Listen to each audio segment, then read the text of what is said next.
బంగారు తెలంగాణ చేసినావు కదా, కాంగ్రెస్ వాడు కనబడితే కట్టెలు పట్టి కొడతారంటున్నావు కదా, మరి నీ బీఆర్ఎస్ వాడు ఏడి ఎందుకు లేడు అంటే వాళ్ళకి ముందుగానే కనబడదు. వాళ్ళకి చెల్లె ఏడకాలు పెడతాడా, కేజ్రీవాల్ ఓడిపోయినట్టు కేసీఆర్ కో చరిత్ర ఉంది. జర వెనకకు చూడుర్రి.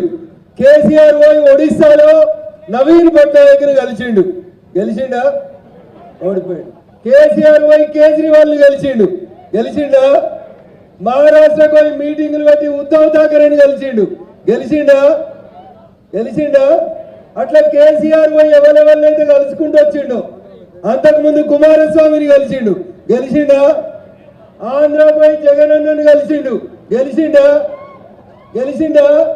ఇంకో 6 నెలల తర్వాత తమిళనాడులో ఎలక్షన్లు అవుతాయి. 6 నెలలకో ఏడాదికో. స్టాలిన్ కూడా గెలిచిండు కేసీఆర్. ఏమైతుంది? తమిళనాడు గోవింద అవుతుంది.